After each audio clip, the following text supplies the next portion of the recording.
विधान यही के कहल जाला कि रानी के गर्भ से न बेटी भइल न बेटा भइल। तो अब तो हम लोग के मन में आई कि बेटी भइल न बेटा भइल तो का भइल, कई गैस स्नान तन ले रहे, गैस ना रहे, लेकिन न बेटी न बेटा। और रानी के गर्भ से विधि के विधान के मुताबिक एगो सांप के जन्म होत बा, जेके हमन के गौवा में कीड़ा कहले हो। तो एगो कीड़ा के जन्म भइल। लौड़िया के राजा से कहत बा कि ए राजा, राजा अपनी लौड़ी से कहले रहा बेटा भैला का खबर सबसे पहले सुनैबी तो के सोना का सिकड़ी दे। तो जब लौड़ी जब पता लगौलस कि कीड़ा भइल बा तो सोच गई कि राजवा कहे जाइब तो कीड़ा कहब तो एको पैसा न दे। तो गईल तो कहत या कि भाई राजा हुआ उनको खबरिया तो देवे के बा। तो गईल तो कहत बा, राजा पूछत हुआ हाँ बताओ का भइल हो गई है। तो कहते कि हाँ हो गई है, कोनो परेशानी ना है, बड़ा आराम से सरक गई है। तो कहत बना कि हाँ तो भइल का रे। तो कहत बा कि राजा साहब बताई। तो कहत हो कि हाँ बताऊ। हाथ सिकड़ी और लगेले हो कि बेटा जी कही तो तक निकाल के देवे कर। तो कहत है कि राजा साहब तुम्हारी रानी से एगो कीड़ा पैदा भइल बा। राजा जब साहब जब सुनला तो कहला कि चुप चुप चुप। हमसे कहली तो कहली और केहू से मत कहिए, केहू पूछी तो कह दिए कि हम ना जानते राजा साहब का कुछ बेटा बेटी भइल बा। तो ऊ कहत बा कि चाहे तुम्हार बेटा होको चाहे कीड़ा होको चाहे बेटी होके मोरा कौन कम बटे कहत बड़ा तो केहू से ना कहब। यही तरह एगो फुकनी काकी रहे। तो कहल जाला कि मेहरारू से कोनो बात ना पचेले। तो एक जगह बकरी चरावत रहल, फुकनी काकी बकरी चरावत रहल तो ओकरे बीड़ी पिए के बड़ा शौक रहल, लेकिन सलाई मांगे ले रहल। तो गईल सोचलस कि मंदिरवा पर साधु के जाई तो मिल जाई सलाई। तो साधु के पहुंचल तो साधु आगे मार के मछली डाल के भूजत रहला। और से मछलिया कूद कूद के बहरिया जा सो तो लकड़ी से टाट के हनिया चबू के निया जावत अगिया में ठल ठल के करे। जब सिधरिया तनी तेज बनावेली सरो कूद के बहरा निकल जाता कह हाँ चला तरीके में तो हम लोग के बतावत है कि साधु का हुआ। साधु भूजत हुआ तो ले फुकनी गईल, ए बाबा तनी सलाई दे देता बीड़ी पिए के तो ले सिधरी कूद गई। तो कहते कि बाबा रे बाबा ए साधु मछली भूजत हुआ का हो। तो कहत हुआ कि हाँ रे फुकनी तू तो आज देख ले हली। अच्छा सलाई मांगे तली है तो ले सलैया तू ले जल्दी। बाकी कई है मत के उसे कि साधु मछली भूजत नहीं दे जो पिसान का गाँव का आदमी चंदा दे तो पिसान चाउर ना एक को न दिया सो खैला भी नंबर जाए। तो कहत बा ए साधु चाहे तुम मछली भूजत है पर मुंह पिटावा हमसे का मतलब हम कहे कि उससे कहे जाए सलाई तो बीड़ी धराई कोई धरा के चल गई। तो कह जरा मेहरारू के ऐसा ही बात ना पचले। वो घरे जब जाए बकरी लेके ना तो डहरिया में जब तू आदमी के खाड़ देखे ना तो इन्हीं से भुनभुनात जाए। चाहे जौन मन करते कर मछली भूजो जौन मन करते कर उससे का मतलब बा के सब कहिए मत क्यों पूछ दे का भइल रे। साधु हो साधु कहली हम सलाई मांगे तो मछली भूजत तो कला के से कहिए मत हम कह के से कहे जाए कोई गलत बर गांव से कहलस केहू से ना। तो वो बात में चाहे तोहर बेटा हो बेटी हो के कीड़ा हो के बिच्छी हो के हम कहे केहू से कहे जाए हमके जवन देबो तो 100 रुपया दहला कल ले जो जनता ने बड़ी दिमाग हमारा ठीक नहीं खे कैसे कि सुन लेना तो पेट में भर गल कप देने ना। तो भैया हो अब धीरे धीरे कुछ समय बीतल है लेकिन ओकरा में एगो खूबी रहल कि सांप के शरीर पौले बा लेकिन बोले वो इंसान की तरह हमारी तोहरी मती बात करे। जब 12-14 साल बीतल 16 साल बीतल 18 साल बीतल जब सयान भइल है ना तो अब ओकर बोली हमारे द्वारा मतिम लइकन पर लइकन मतिम बोले आदमी मतिम फिर जब सयान भइल तब बोले लगा। तो अपने पिताजी से कहा था कि अरे खाली पैदा करके छोड़ दिया कि जा चारा खा। तो हम यही तरह खाली चरत खात रहब कि हमारा शादी ब्याह होई। तो कहत हूँ कि हाँ बड़ा चोख न बड़ा देख के पट पसंद कर आदमी हाँ ब्याह खाती हम जाइल बड़ा कौना राजा के पास धामिन बाकी तो लिया के चोर खियाई।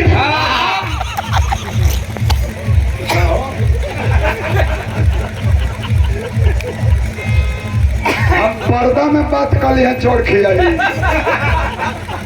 अब भाई जोड़िया तो ये ना हो गोवन धामिन जब खाला जोड़ना लपटा के एकदम तोड़ मरोड़ के एकदम उनके बैठक कर दी पतरे गोवन नहीं तो का करिए एकदम उनके 4 दिन खातिर बैठक कर दी उठ ना जाई तब वो कहीं कि चल तो उठा तो दर्द हो बैठा तो दर्द हो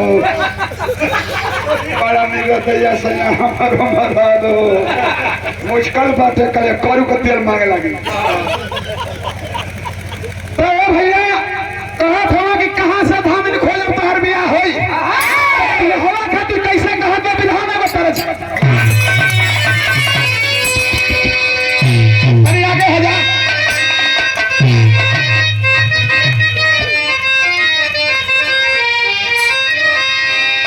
ओहे गीत हुआ देखो हो ढोड़ी के बाद बतौली ने तो पहला कहा तो देवरा मोहन खोदे काठी से कोनो मेहरारू करिया हुए मर्दा गोर है तब मुझे बियाहवा हो गई देखलस तब कहा था अरे हम ना रह बैसन में हरी करिया हम ना रह बैसन में हरी करिया जाते रह माथपा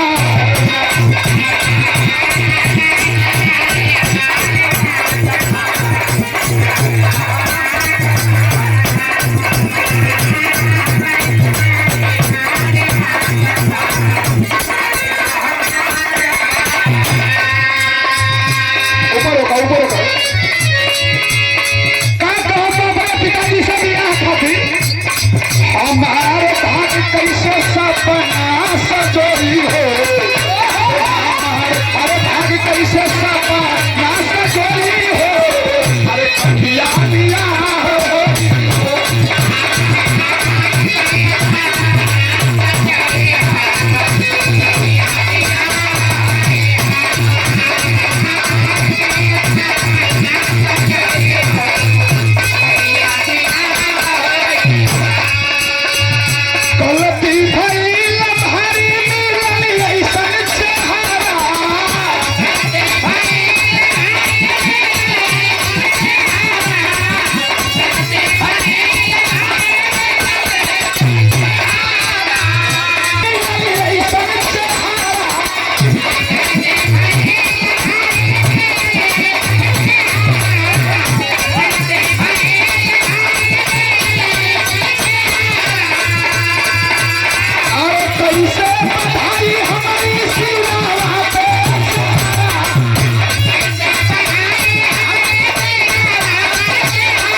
जन्म में बियाह ना हो तो अब अगला जन्म का होई तो कहल जाला कि देखा बियाह शादी भी जरूरी काम है जेकर बियाह ना होला आदमी कहला कि यदि बिना बियाह है मर जाए तो अगला जन्म में कुकुर का जन्म होला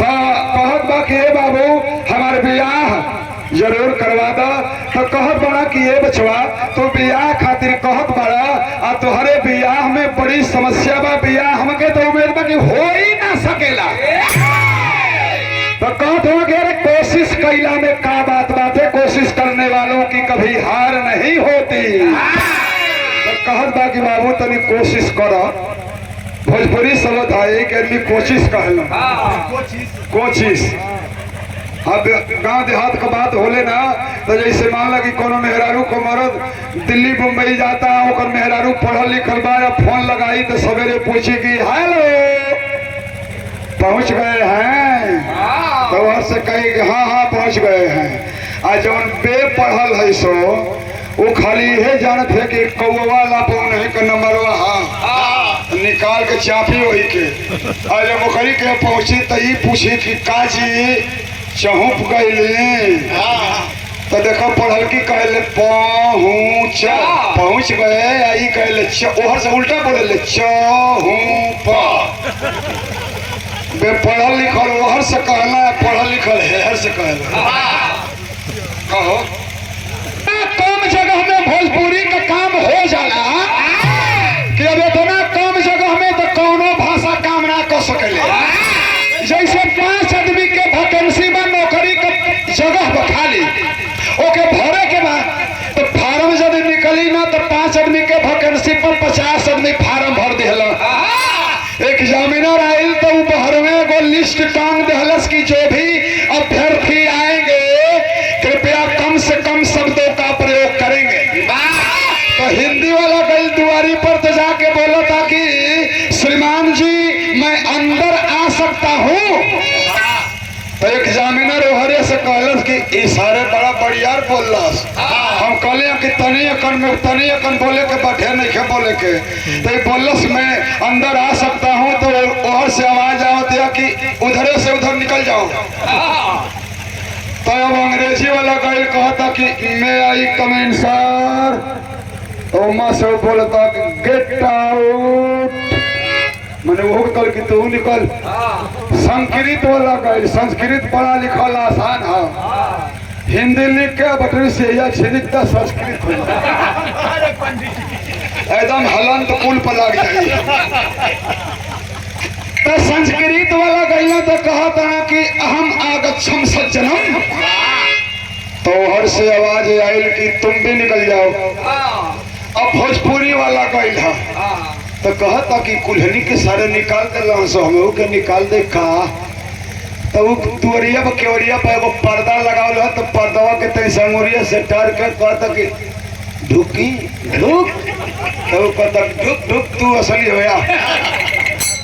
बतिया उहे कहे के बाद जही खातिर कहे के बाद अंग्रेजी वाला कहता मैं आई कमीन सर। हिंदी वाला कहता मैं अंदर आ सकता हूँ। संस्कृत वाला कहता हम आगा संसद में कहता कि ढुकी देता ढुक ढुक ढुक सारे ढुक ओकर सिलेक्शन हो गई। तो भोजपुरी ऐसा भाषा है कि बड़ा कम जगह में काम करे ले। तो देखा हो बाबू कहत बा कि हमारे बियाह करा दो बियाह के तेरी लगे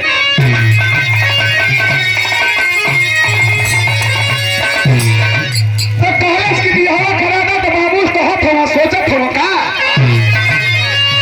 अरे दुल्हनिया कैसे कीरा कैपनी यही तरिया के हमारे सुरई भाई गावेला हो। अरे रामा रामा दुल्हनिया कैसे कीरा कैपनी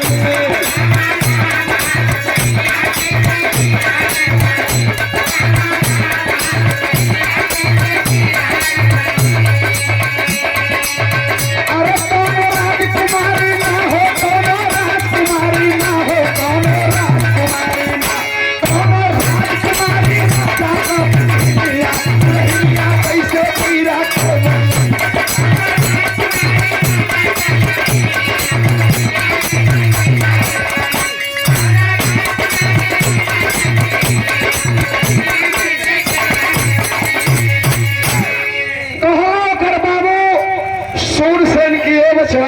तोर बियाह कैसे होई कौना राजा कलई की तो से बियाह करी हो। तो कहत बा कि कोशिश करो पिताजी जरूर जब विधाता हमके इंसान के शरीर से पैदा करके ऐसा विधान बना दिला तो हमके पैदा कैले हुआ तो हमारे जोड़ो बनौले होई हाँ। तो कहत बना कि बात तू ठीके बतियावत अच्छा ठीके बा नाऊ पंडित के बोलौला कल शादी बियाह कही तो वो बिरादरी माहिर है बियाह कितना आदमी को करा दिला। तो नाऊ पंडित के बोला कि राजा साहब आदेश कैला कि हमारे लड़का खातिर लड़की खोजे के बा।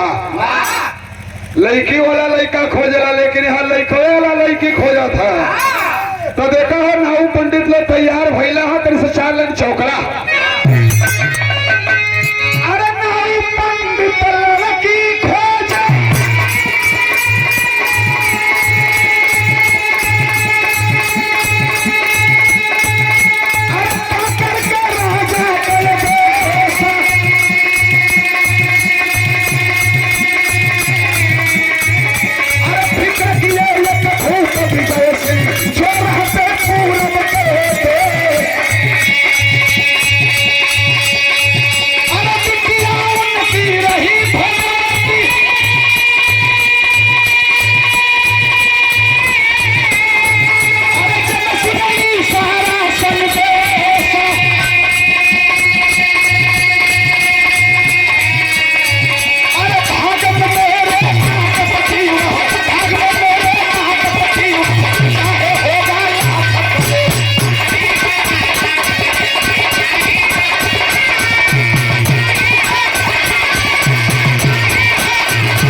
तो चलबे ना कर फिर घरे लड़की खोजी के चले के नहीं तो काम गड़बड़ा जाई।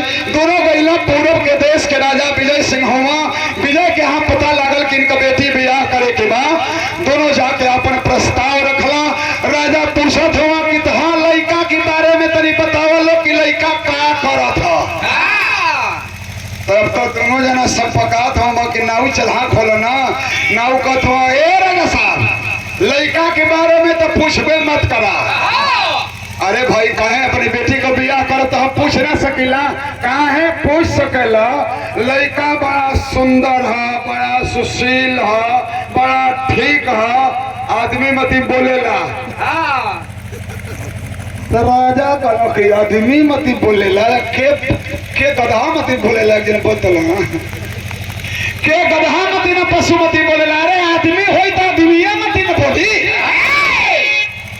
बतावा नौवा भाई कहत बाना कि लड़का आदमी मती बोलेला। तो राजा भड़क गईला कला आदमी मती तो सभे बोलेला। तो कहत बा कि राजा साहब गुस्ताखी माफ हो, गलती को क्षमा हो, एक कमी है हमारे राजा के लड़के में। कहला का कमी है? वो चल के जहाँ तक पोलियो न मर ले हथवा न लगा कैसे चलता। तो कथो कि नहीं कुल बीमारी नहीं खे लड़कवा कीड़ा है। बीजा राजा सुनना तो कहला कि तलवार के हर बरे नाऊ पंडित गनगन गनगन कापत हो। अरे इज्जत का कितनी कहती है इनका बेरोजगारी तुरंत धाई तक गिर चली। तो नाऊ पंडित दोनों गनगन गनगन कापत हुआ। कहा कि राजा साहब गुस्ताखी माफ हो, हमारे राजा का बेटा कीड़ा हुए लेकिन बोलेला इंसान की तरह। तो कम से कम काजनी भोलानाथ राउर बेटिया से होकर बियाह निकले होके तनी अपनी बिटिया से पूछ लेते। तो कहला भाई तो हर बात हो ठीक बा, काजनी विधि का विधान ऐसा नहीं होके।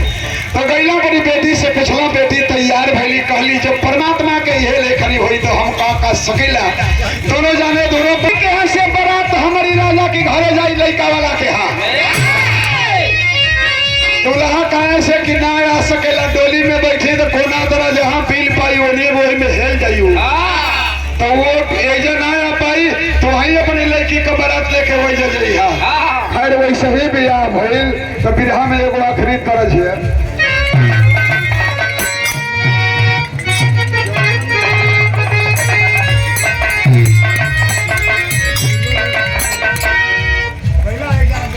आखिरी तरज है।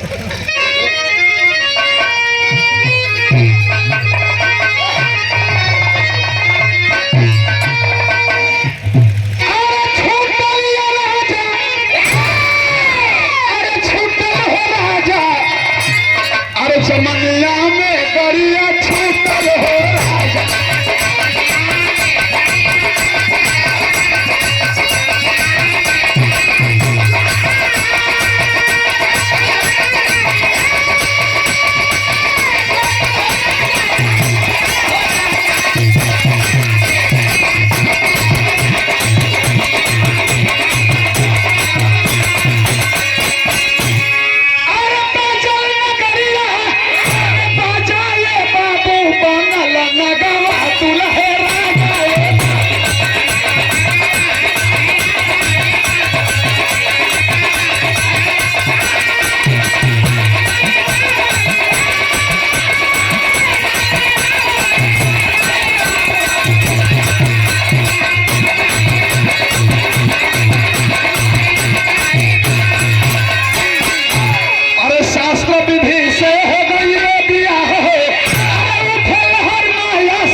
एकदम चमकौले है।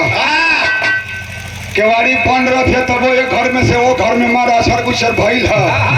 आज कटेगा जाना था कि आज ब्याह हो जाए तो कोनो रात भर तो रहे के बाद है। अरे जब लड़की वाला को बारात है उधर ब्याह होगा कहीं चली नहीं जाए सब तब से तक खाली है। आज कटी तब मौज में बात उल्हा हर कौहर केवाड़ी में है तनो फांक बात है घर में से वो घर में, वो घर में से वो घूमा था। हर ले सोच हो देर से हो जाता है। तब दुल्हा तैयारी में हाँ लड़की वाला का बारात आई, लड़की से बियाह भाई शास्त्र विधि से पंडित जी ने ओ मंगलम भगवान विष्णु मंगलम गरुड़। वही में कितने संस्कृत कहलिए ना कि बड़ा दूसरा भाषा है। हमारी कहे को पंडित जी नाम ना खोलब जला नहीं खोलब ना बाकी वो कैला बियाह करावे तो कहा कि जाना बोला जब पढ़ा लिखल बारात करे गो पे पढ़ा लिखल पंडित जी गए तई भल की पंडित जी पहल का तो अइले नहीं खा ती भले का धारा मर्दवा क्यों कोला डूटे रे बड़ा हे पंडित के धारा ना तो कहत होंगे बियाह कराई ले कि कह देलो हम बोलब तो बाजा खूब करे के बजे तो कहला कि हाँ बाबा चलो तू बियाह करावा बजवा पाची ना। तो जब बियाह बैठा ना तू और पूजा पर तो लगी बजवा बाजा तो बजवा पटाई से कहत हो कि बजा चालू बाजा चालू भइल तो उ संस्कृत का पढ़ो तन से याद कैले रहला। ओम हाथ चंचल गोड़ चंचल चलत चुत्तर थल थलम कहिक निद्रा कहिक भोजन पंच लक्षणम मौगरम स्वाहा। तई उनकर तो कहता बाकी 12 बजे के चाहिए हमारा संस्कृत चलत रही होगी और जे बाजा पटाए थे हो चुप। तब बियाह हो गई शास्त्र विधि से दुल्हन को जाओ नाग देवता का पहली रात सुहाग रात के आई है। दुल्हा बड़ा तैयारी में चला था। दुल्हन सोचतिया हमारे बियाह इनसे भइल बाटे ई सांप हुआ ई नाग हुआ हमरा संगे सुहाग रात कैसे मनई है। तब उनके का कोनो उठा के बैठा के बा तब खटिया के पार्टी था के मार ऊपर नीचे चढ़त आवाज जात हो। दुल्हन जब दुल्हन खटिया पर बैठल बा चरपाई पर ही गईला तो दुल्हन उतर के बैठल तेरे सड़क दे ऊपर आ गया जी हाली हाली हाली हाली आइए दुल्हनिया कहत है कि हमरा संगे तू सुहाग रात मनई तो कहता कि हाँ एकदम दिल में चाहिए कहत बा कि ठीक बा तो सुहाग रात कहाँ पूछत मैं कौन बोला असल बात ही तो अपन जनते न कैला तो बाद में खाली लाइसेंस ले आला दस्खत दूसरा कराएगा आरटीओ कराएगा। तो सुहाग रात के बाद इनके नाम बुझा थे शादी ब्याह सबका होला सबका ही कुल दिन आवेला। तो देखो प्रमुख साहब एगो पंचर बनावे वाला के साइकिल बनावे वाला का बियाह हो गई जाड़ा में भाई ओकर सुहाग रात आयल। तो भाई सुहाग रात तो सबका होके चाहे के वो अमीर होके चाहे पंचर बनावे वाला लेकिन भाई कहानी खिस्सा बन जाला बुर्बक आदमी बुर्बक ही एक काम करेला। तो पंचर वाला का बियाह भाई जाड़ा की महीना में सुन लो ये मीनाक्षी केकर मुड़ी हटावल हो हटा लो के रसीदे भेक बलाई तो बियाह होकर भाई जाड़ा के दिन में एक ही ऊपर कोठरी है